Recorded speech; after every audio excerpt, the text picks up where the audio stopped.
Guys, डर एक ऐसी चीज़ है ना कि अगर कोई आपके आसपास हो या ना हो फिर भी आपको डर महसूस होता है।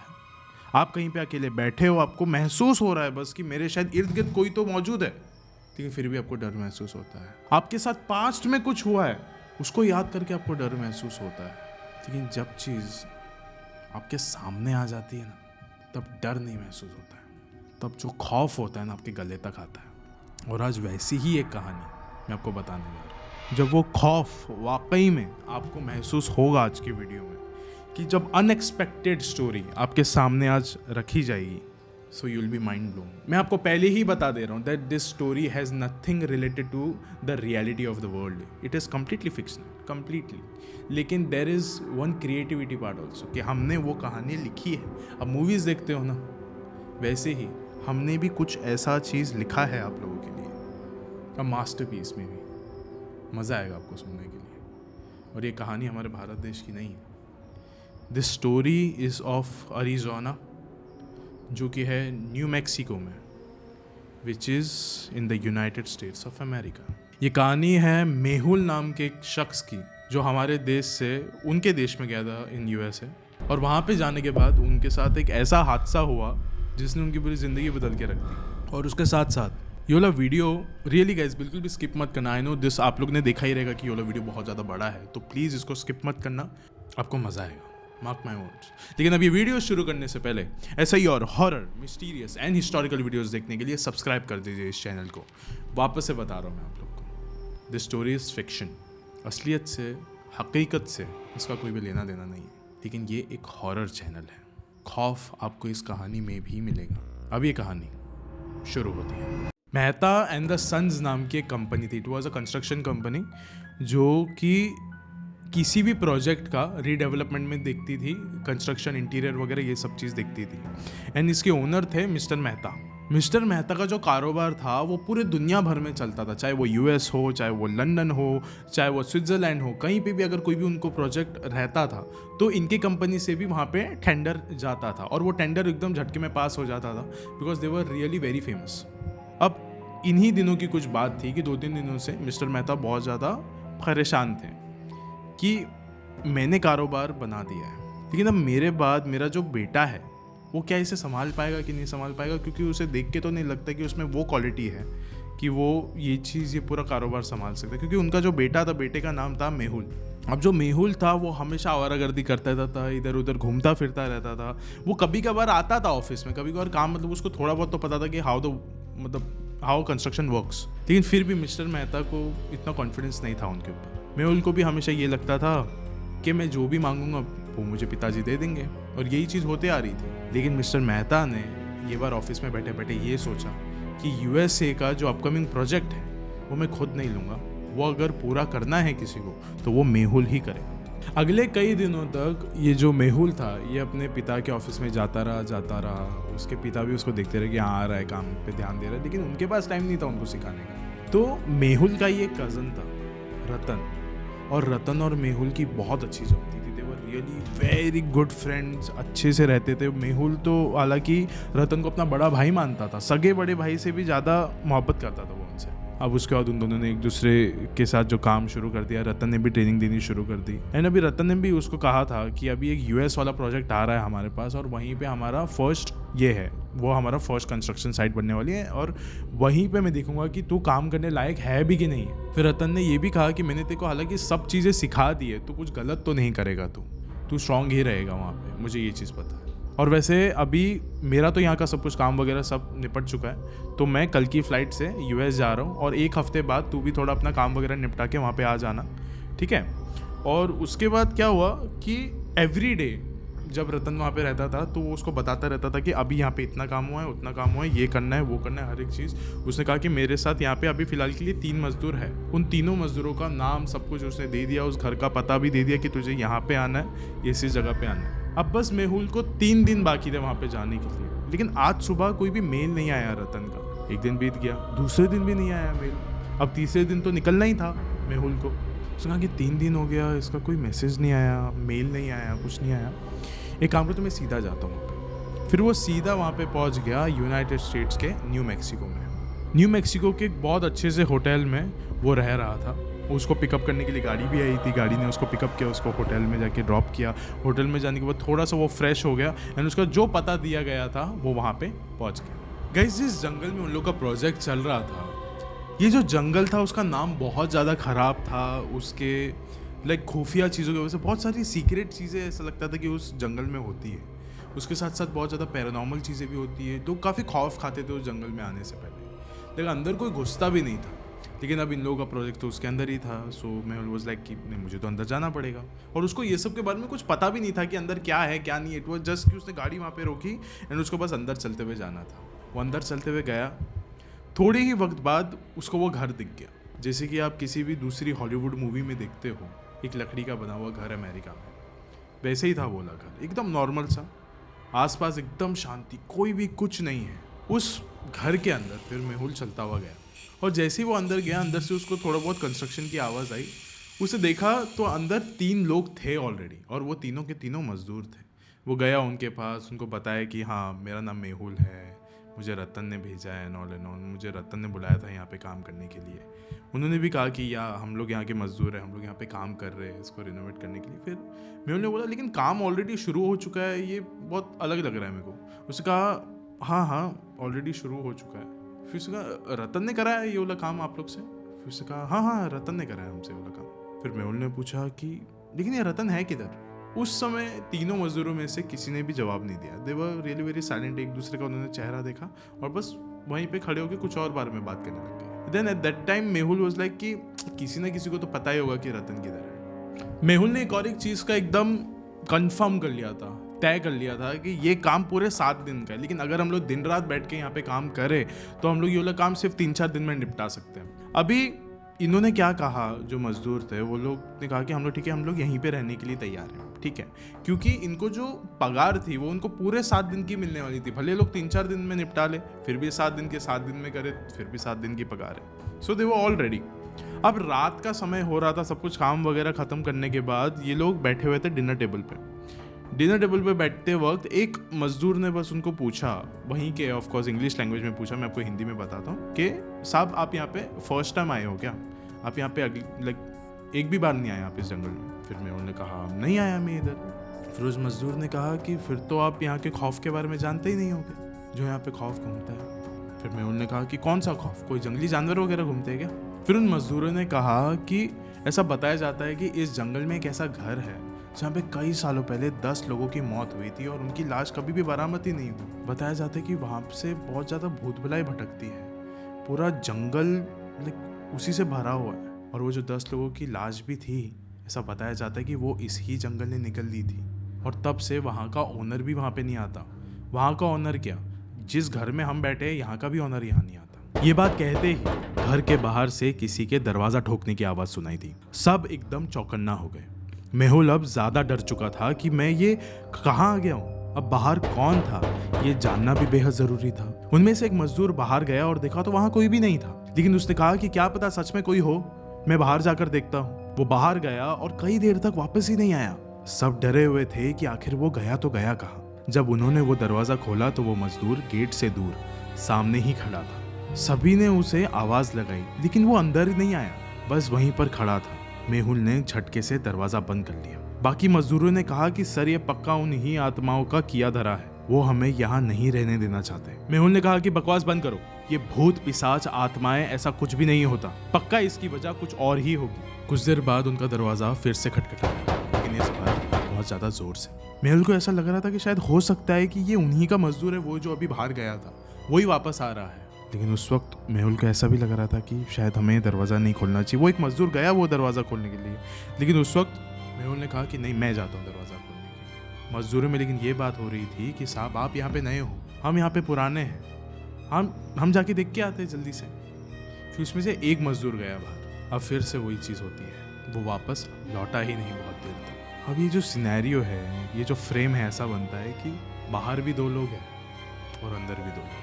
अब 1 घंटा बीत चुका था, ना कोई घर के अंदर गया, ना कोई घर से बाहर गया। वो जो दूसरा वाला मजदूर था वो बार बार ये चीज़ तो कह ही रहा था कि मैं जाके देखता हूँ, मैं जाके देखता हूँ, लेकिन उसके साथ साथ वो ये चीज़ भी कह रहा था, हमें ना साहब यहाँ से भागना चाहिए, वरना हम भी उन 10 लोगों की तरह गायब हो जाएंगे। ये जंगल हमें शायद से निगल लेगा साहब। फिर उसके बाद क्या हुआ ना, ये जो मेहुल था उसको फिर भी लग रहा था नहीं कोई तो चीज़ की उसमें होप बची हुई थी। एंड वाज लाइक नहीं, मैं ओनर को या इस घर के ओनर को मैसेज करके देखता हूँ, उसको कॉल करता हूँ, लेकिन उसके फ़ोन में नेटवर्क नहीं आ रहा था। इट वाज लाइक मैं ऊपर जाता हूँ, शायद से वहाँ से मुझे नेटवर्क मिल जाए। चलते चलते वो ऊपर गया। अब वो ऊपर गया एंड ऊपर जाने के बाद अचानक से उसने देखा कि खिड़की के पास ही खड़ा था वो, और वहीं पे उसके फ़ोन से नेटवर्क भी आ गया। वो नीचे देख रहा था, नीचे देखा कि वो दोनों मजदूर वैसे के वैसे ही खड़े हैं गेट के पास, घर के ओर देख रहे हैं, शायद से मेहुल की ओर देख रहे हैं। और अभी जैसे ही वो ऊपर से देख रहा था ना नीचे, उसने देखा कि ये जो तीसरा मजदूर है वो भी निकल गया वहां से बाहर। अभी ऊपर से चिल्ला रहा है यहाँ से मेहुल कि प्लीज रुक जा, प्लीज रुक जा, लेकिन पता नहीं शायद से उसको आवाज नहीं पहुंच रही थी। अब वो बस चलता ही गया, वो चलता ही गया, और जैसे ही उसने गेट के बाहर कदम रखा वो बस देख रहा था उन दोनों मजदूरों की तरफ, लेकिन अब उसने अपना चेहरा पलट लिया और अब वो देख रहा था घर की ओर, मेहुल की तरफ। ऐसा लग रहा था कि उन तीनों मजदूरों को किसी तो अलग ही पैरानॉर्मल एंटिटी ने पोजेस करके रखा हुआ है। जल्दी से मेहुल ने उस घर के ओनर को कॉल किया और पहले ही रिंग में उस घर के ओनर ने फोन उठा भी लिया। फिर मेहुल ने कहा कि sir what's going on here, we all are really very scared. लेकिन इससे पहले कि वो कुछ और कह सके, उसके ओनर ने ही कहा go to the basement if you want to stay alive, यानी अगर जिंदा रहना है तो मेहुल को बेसमेंट में जाना चाहिए। लेकिन इससे पहले कि वो कुछ भी कर सके, उस ओनर ने कहा go to the left not the right, और ये कहते ही ओनर ने फोन काट दिया। अब बिना कुछ सोचे समझे उसने लेफ्ट वाला दरवाजा खोल दिया, लेकिन उसके बैक ऑफ द माइंड पे ये चल रहा था कि राइट का दरवाजा उसने खोलने के लिए मना क्यों किया, वहां क्या है। लेकिन फिर भी वो लेफ्ट वाले दरवाजे के अंदर गया। वो अंदर गया, उसको बाजू में फ्लैश लाइट दिखा। फ्लैश लाइट जैसे ही उसको दिखा, उसने उसको ऑन किया और उसके साइड में ही एक क्रॉसबो रखा हुआ था जिसके बगल में एक चिट्ठी थी। मेहुल ने उस चिट्ठी को पढ़ा, किल देम, और उसके ऊपर लिखा हुआ था एरोज पॉइजन्ड, यानी कुछ तो है ऐसा यहाँ जो कि जिंदा है, यानी ये भूत प्रेत से भी बढ़कर है कुछ तो। मगर इसी के राइट साइड पर क्या था? मेहुल वहां गया, वहां एक दरवाजा था, लेकिन वो उसे खोल पाए उससे पहले मेहुल को अंदर से बहुत ही गंदी बदबू आने लगी। फिर भी उसने उस दरवाजे को खोलने की कोशिश की, लेकिन उसी वक्त ऊपर से चीजें गिरने की आवाज आने लगी। वो ऊपर गया तो सारी चीजें इधर उधर बिखरी हुई थी। वो बस चाहता था कि मैं कैसे भी करके यहाँ से निकल जाऊं, लेकिन कैसे?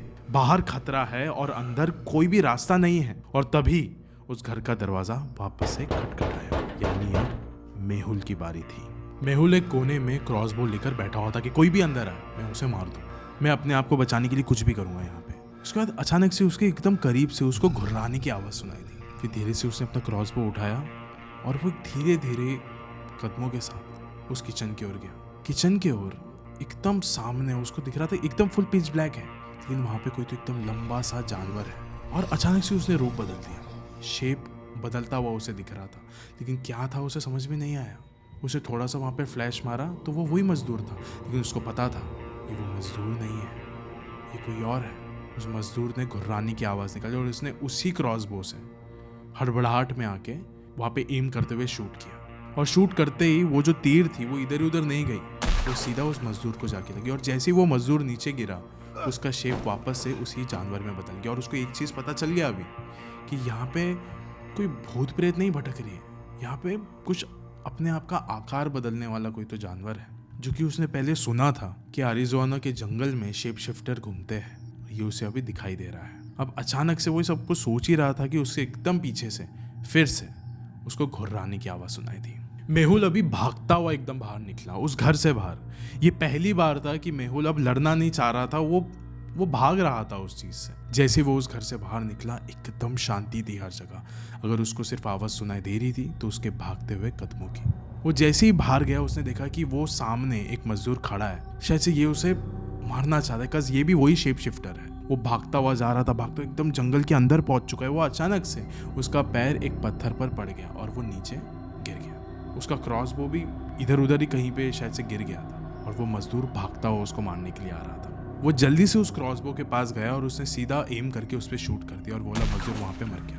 लेकिन उसे एक चीज़ बहुत अच्छे से पता था कि यहाँ पे सिर्फ 2 शेप शिफ्टर नहीं है, यहाँ पे तीसरा भी होगा, क्योंकि वो जो तीसरा आदमी था, वो मजदूर, वो भी तो कोई ना कोई शेप शिफ्टर ही होगा। लेकिन अब वो ना एक पेड़ के पास बस ऐसे ही बैठा हुआ था एकदम शांति से, लेकिन अचानक से उसे ऊपर से घुर्राने की आवाज़ आई और ये आवाज़ उसी शेप शिफ्टर की थी, वैसे ही एकदम हूबहू। उसके बाद ऊपर से ही ये शेप शिफ्टर ने उसके ऊपर जंप मारा और जैसे ही ये उसके ऊपर गिरा, उसके साथ साथ वो क्रॉसबो भी टूट गया। उसी रात को मेहुल की जो बचने की उम्मीदें थी वो उसी क्रॉसबो के साथ टूट चुकी थी। लेकिन फिर भी मेहुल ने हार नहीं मानी। उसके आसपास जितने भी बड़े बड़े पत्थर थे वो सब कुछ उठा उठा के वो उस शेप शिफ्टर के ऊपर फेंकता रहा। वो जो भी क्रिएचर था वो बेहद ताकतवर था। वो मेहुल को यहाँ से वहाँ फेंक रहा था, लेकिन मेहुल हर बार उठकर उसका सामना कर रहा था। वापस से जब उस क्रिएचर ने मेहुल को एक जगह से दूसरी जगह फेंका, तब मेहुल ने देखा कि टूटे हुए क्रॉसबो के बगल में 2 एरोस पड़े हुए थे। जैसे ही इस बार वो क्रिएचर मेहुल के पास आया, मेहुल ने उस एरो को उठाया और सीधा उस क्रिएचर के आर पार कर दिया। मेहुल वहां पे थक हार के बैठ गया कि तभी उसी वक्त उसे किसी के कदमों की आहट सुनाई दी। मेहुल वापस से चौकन्ना हो गया। उसे पीछे पलटकर देखा तो वहां उसका कजन रतन खड़ा था। रतन को देखकर वो एकदम खुश हो गया कि भाई तू कहाँ था और ये सब कुछ क्या हो रहा है यहाँ। रतन ने कुछ भी नहीं कहा। वो खुद काफी ज्यादा जख्मी लग रहा था। रतन ने आकर तुरंत मेहुल को गले लगा लिया।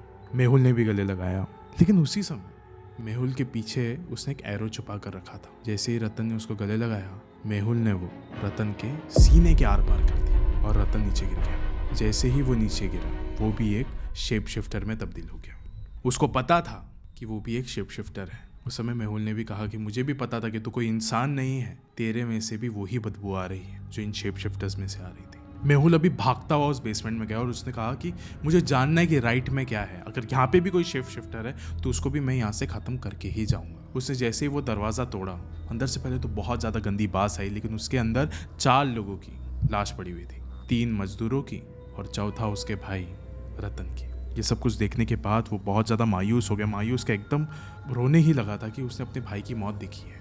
धीरे धीरे कदमों के साथ फिर वो फर्स्ट फ्लोर पे गया उस बंगले के। जाने के बाद उसने नेटवर्क ढूंढा और नेटवर्क ढूंढने के बाद वहाँ के लोकल अथॉरिटीज़ को कॉल किया और बताया कि ये सब कुछ हुआ है हमारे साथ। मेहुल अभी एकदम शांति से उस घर के बाहर सीढ़ियों पर बैठ के सिगरेट पी रहा था। उसने सब कुछ मदद करी पुलिस वाले की कि कौन है यहाँ का ओनर, क्या नहीं है, कैसा हुआ, ये सारी चीज़ें, कहाँ पे शेप शिफ्टर्स की लाश पड़ी हुई है, कहाँ पे उन लोगों की लाश पड़ी है, मजदूरों की और रतन की। सब चीज़ों को उन्होंने अच्छे से वेरीफाई किया। उन्होंने उस घर के मालिक को भी कॉल किया। उस घर के मालिक का कहना था, मेरे पूर्वजों ने ये वाला इलाका लिया था, ये घर लिया था, आसपास की प्रॉपर्टी ली थी, लेकिन सिर्फ ये घर में नहीं ओन करता हूँ ना, पूरा जंगल में ओन करता हूँ। इसके लिए जब भी कोई भी यहाँ पे रहने आता था तो वहाँ पे जो शेप शिफ्टर्स है वो आके उनकी जान ले लिया करते थे। लेकिन मैं बहुत ज़्यादा डर जाता था कि अगर ये बात बाकी लोगों को पता चल गई तो कोई भी मेरा ये घर नहीं लेना चाहेगा। घर को रिनोवेट करने के बाद बेचना ही मेरे पास एक आखिरी उम्मीद थी। इसके लिए मैंने इनके कंपनी को